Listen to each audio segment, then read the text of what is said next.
Hi guys, welcome back to my YouTube channel. My name is Simran, and as you all know, like, my name is Simran, and I'm really sorry that I'm posting this video after such a long time. Guys, actually, like, if you are following me on Instagram, so you might know that I have joined Indigo Airline, and that's why, guys, I was busy, and now I'm free. Not free, like, now I came here, like, in Bangalore. Like, what I'm doing in Bangalore, I will tell you everything. So right now I'm in Bangalore, and now I'm going to share all the details with you. So, guys, it's like, why did I join Indigo Airline? I'm telling you, it's like, I was not planning to do, but somehow it just happened. And as you know, like, I was working already in somewhere, and all of a sudden, like, I was not feeling right while working there, because I went to Ahmedabad as well, like, for that work only. But then it, like, I was not able to do. Then I just resigned from there, and I was just sitting. One day I was sitting in my home, and my mom told me, like, why you don't try for cabin crew, because my mom always wanted us to become a cabin crew. Us means me and my sister. And then I thought, like, let's give it a try. And then I went for the interview.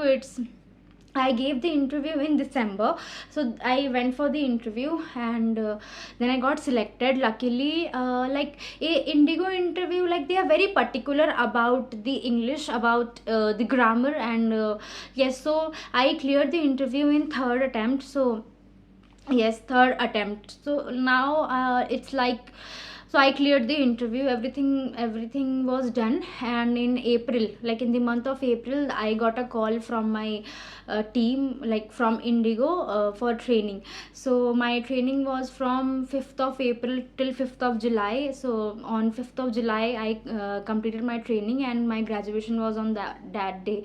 And now, right now I'm in Bangalore. Bangalore is my base means from where I fly. तो guys, मैंने आपको base का मतलब बता दिया, और मुझे जो बेस है वो बैंगलोर ही मिला, मुझे कोलकाता का ऑप्शन नहीं मिला था, तो मैंने बैंगलोर ही सिलेक्ट किया। और बैंगलोर बहुत अच्छा है गाइज़। यहाँ अब मुझे पता चला बैंगलोर आके कि क्यों लोगों को बैंगलोर इतना अच्छा लगता है। और यहाँ पे बहुत सारे बंगालीज रहते हैं, और यहाँ का वेदर बहुत अच्छा है। यहाँ पे ठंड है बाहर, लाइक अप्रॉक्स 21 डिग्री सेल्सियस यहाँ पे चल रहा है अभी, क्योंकि वेदर में बहुत ज़्यादा चेंजेस है। तो जब ना मैं यहाँ पे आई, बैंगलोर आई जब मैं, तो ना मेरा ना यहाँ पे तबीयत ख़राब हो गया था, क्योंकि गुड़गांव में बहुत गर्मी थी। एंड गुड़गांव से मैं सीधे कोलकाता जब पहुंची ट्रेनिंग ख़त्म करने के बाद, तो वहाँ पे बारिश हो रही थी, तो मैं वहाँ पे थोड़ा सा बारिश में भीग भी गई थी। फिर उसके बाद मैं तुरंत बैंगलोर आ गई। बैंगलोर का वेदर बहुत अच्छा है। तो ना वेदर के चेंजेस की वजह से ना मेरा तबीयत बहुत ख़राब हो गया था। मुझे कफ़ हो गया था, कोल्ड हो गया था, और फीवर भी आने लगा था। और I was very scared, because मेरा फर्स्ट फ़्लाइट होना था, फर्स्ट फैम फ़्लाइट होना था। मैं आपको फैम फ़्लाइट का मतलब भी बताऊंगी। तो मुझे उसके लिए भी बहुत डर लगने लगा था कि अगर मैं इतनी ज़्यादा बीमार रही तो ये बहुत एक गलत इम्पैक्ट करता है ना आपके न्यू वर्क पे, कि आते ही इस लड़की का तबीयत ख़राब हो गया तो वो आपको फ़्लाइट्स बहुत कम देने लग जाएंगे, ऐसा ऐसा होता है। तो फिर मैं उस चीज़ को लेके बहुत ज़्यादा डरी हुई थी। तो बट मेरी जो रूममेट है लॉरेटा, उसने मेरा बहुत ख्याल रखा, उसने मुझे दवाई वगैरह दिया। और क्या था कि जब मुझे ना कफ़ हो रखा था, कोल्ड हो रखा था, तो मैं कफ़ सिरप भी नहीं पी सकती थी, क्योंकि कफ़ सिरप में ना अल्कोहल जैसा होता है, और हमारा ना बीए टेस्ट होता है जहाँ पे वो देखते हैं कि हमने अल्कोहल कंज्यूम तो नहीं किया। तो अगर उसमें पॉजिटिव आता तो वो एक अलग चीज़ क्रिएट कर देता। तो मैं उसको टोटली अवॉइड कर रही थी। तो मैं सिर्फ और सिर्फ गर्म पानी पी के ठीक हुई हूँ। वो भी कम्प्लीटली ठीक नहीं हुई हूँ, अभी भी थोड़ा बहुत मुझे ठीक होना बाकी है।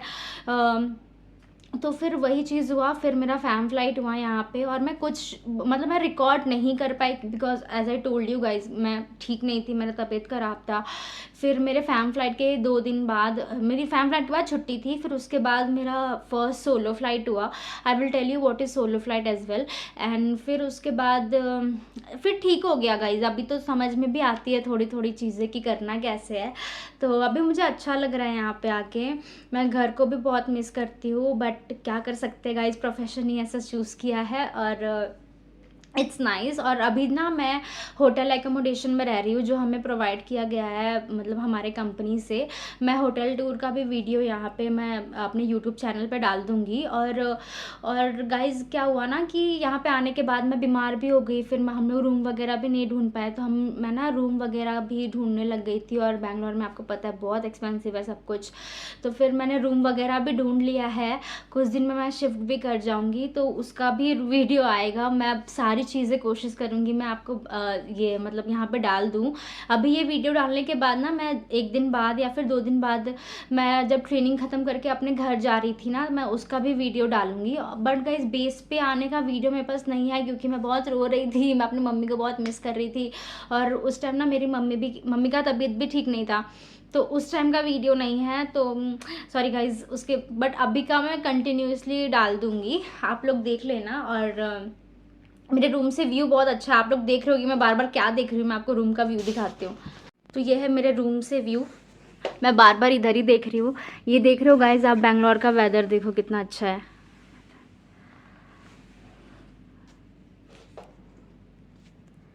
तो वो था मेरे रूम का व्यू, मैं बार बार वहीं देखती हूँ और मुझे अच्छा लगता है, मुझे बहुत अच्छा रूम मिला है। और मेरे होटल का नाम जब मैं होटल का वो शेयर करूँगी ना तब मैं आपको डाल दूँगी, मतलब क्या नाम है मेरे होटल वगैरह का। बहुत अच्छे यहाँ के स्टाफ हैं, मोस्टली स्टाफ ना यहाँ के कोलकाता के ही हैं, तो उनसे अच्छी बन जाती है मेरी। हम मतलब अच्छे हैं यहाँ पे, सारे लोग अच्छे हैं, बैंगलोर के लोग अच्छे हैं गाइज। अभी तक तो मेरा एक्सपीरियंस यहाँ पे बहुत अच्छा रहा है। मैंने अपना फ्लैट भी देख लिया है, तो मैं शिफ्ट करूँगी तो उसका भी वीडियो आपके साथ शेयर कर दूँगी। तो अगर गाइज आपको कोई भी क्वेश्चंस में से पूछना है ना किसी भी चीज़ के रिलेटेड, तो आप ना मुझे इंस्टाग्राम पे फॉलो कर दो। मैं ना अपना इंस्टाग्राम का यहाँ पे लोगो डाल दूँगी, मतलब मेरे इंस्टाग्राम का अकाउंट का नाम क्या है, तो आप लोग मुझे वहाँ पे फॉलो करके ना मैसेज कर सकते हो। मैं वहाँ पे आप लोग का रिप्लाई कर दूँगी when ever it is possible. तो अब मैं आपको बताती हूँ कि फैम फ्लाइट क्या होती है। फैम फ्लाइट का मतलब होता है ना कि जब एक न्यू क्रू, क्योंकि हम तो न्यू है अभी, हम सीधे हम थ्योरेटिकल पढ़ के आए और उसके बाद हम प्रैक्टिकल में हम एंटर करते हैं, तो ना उसको ना फैमिलियर करवाया जाता है हर चीज़ों से, तो वो होता है फैम फ्लाइट। तो हम ना उसमें फ्लाई करते हैं और वहाँ पे ना जो लीड होती हैं हमारी, जो हमारी हेड होती हैं, तो वो ना हमें असिस्ट करती हैं। वो बहुत टाइप के क्वेश्चंस पूछती हैं, वो हमारा चेक करती है नॉलेज कि हम अच्छे से पढ़ के आए हैं कि नहीं। तो मेरा फैम फ्लाइट हुआ। मेरा फैम फ्लाइट कहाँ से कहाँ तक का था, मेरा फैम फ्लाइट था बैंगलोर से हैदराबाद, हैदराबाद से गोरखपुर, देन गोरखपुर से हैदराबाद, देन अगेन हैदराबाद से बैंगलोर का। और तो मेरा वो फैम फ्लाइट हुआ और बहुत ज़्यादा टर्बुलेंस वगैरह हो रहा था फ्लाइट में, क्योंकि आपको पता है एक तो रेनी सीजन चल रहा है उसके वजह से। बट मेरी लीड बहुत अच्छी थी, उन्होंने समहाउ मैनेज किया, मेरे से सारे क्वेश्चंस करे, मैंने जवाब वगैरह दिया, like she was happy. And then मेरा फैम फ्लाइट वैसे कंप्लीट हुआ। उसको फैम फ्लाइट बोलते हैं। और वो ना आपसे फैम फ्लाइट में काम भी करवाते हैं, क्योंकि अगर ना लीड को कुछ चेक करना हुआ ना, तो आपसे कोशिश करेंगे कि आपसे वो काम करवाएं, और करना भी चाहिए, आपको पार्टिसिपेट करना चाहिए, ताकि आप अपने दिखा सको कि आप कितने एलिजिबल हो या फिर आप अच्छे से ट्रेनिंग वगैरह करके आए हो। फिर उसके बाद वो फैम फ्लाइट कंप्लीट हुआ। फिर उसके बाद फैम फ्लाइट के बाद कुछ दिन, मतलब 2 दिन के बाद मेरा फर्स्ट सोलो फ्लाइट था। सोलो फ्लाइट का मतलब होता है ना कि उसमें वो लोग आपसे क्वेश्चंस वगैरह नहीं करेंगे, बट आपको कोई हेल्प भी नहीं करेगा। मतलब लीड तो हेल्प करती ही है, मतलब कि वो आपको ऑपरेट करना है वो फ्लाइट। हाँ, एज अ कैबिन क्रू आप उस दिन जा रहे हो ऑपरेट करने, ठीक है। तो वो मेरा फर्स्ट सोलो फ्लाइट हुआ था, वो मेरा हुआ था बैंगलोर टू पुणे, पुणे टू बैंगलोर। और मेरी जो लीड थी वो बहुत अच्छी थी, मेरे कैप्टन्स भी बहुत अच्छे थे, तो उन लोगों ने ना सेलिब्रेट किया था मेरा first solo flight, surprise plan किया था। तो मैंने ना अपनी इंस्टाग्राम पे डाल रखा है फ़ोटो, आप जाके देख सकते हो, हाईलाइट में डाला होगा मैंने। तो फिर वो फर्स्ट सोलो मेरा हुआ और वो बहुत अच्छा गया, बहुत स्मूथ गया, बहुत सॉर्टेड था वो, क्योंकि छोटे सेक्टर थे और तुरंत हो गया। और वैसा मेरा फर्स्ट सोलो का एक्सपीरियंस था। तो ये सारी चीज़ें अभी तक हुई हैं मेरे साथ। और ट्रेनिंग वगैरह से लेके या फिर कुछ भी आपको मेरे को क्वेश्चन करना हो ना, तो आप मेरे को इंस्टाग्राम पे फॉलो करके क्वेश्चन कर सकते हो। मैं वहाँ पे जितना हो सके उतना ट्राई करूँगी आप सबको जवाब देने के लिए। और thank you so much for watching this video guys, and after this video I will post my returning to home video, and I hope you will like it, and thank you so much for supporting me guys. I'm very blessed, I'm very happy happy, जो भी मुझे मिला भगवान से मैं उसके लिए बहुत खुश हूँ। और मुझे ना बहुत सारे मेरे इंस्टाग्राम पे लोग भी बोलते थे, मेरे फॉलोअर्स भी बोलते थे कि मुझे क्रू के लिए ट्राई करना चाहिए, और I tried and I clear it. And अच्छा लगता है गाइज जब आप लोग ऐसे सपोर्ट करते हो ना, और क्योंकि आजकल तो कोई नहीं सपोर्ट करता। और thank you so much for supporting me, thank you so much for showing faith in me, and I am very blessed. और मैं कोलकाता को बहुत मिस करती हूँ, मैं अपने पेरेंट्स को भी बहुत मिस करती हूँ, मैं सबको बहुत मिस करती हूँ गाइज। एंड बट लाइफ है, ऐसा चलता है। Thank you so much for watching this video guys, I hope you like this video. So please मुझे सपोर्ट करिए, please like and subscribe and share to my YouTube channel. And तब तक के लिए बाय बाय गाइज।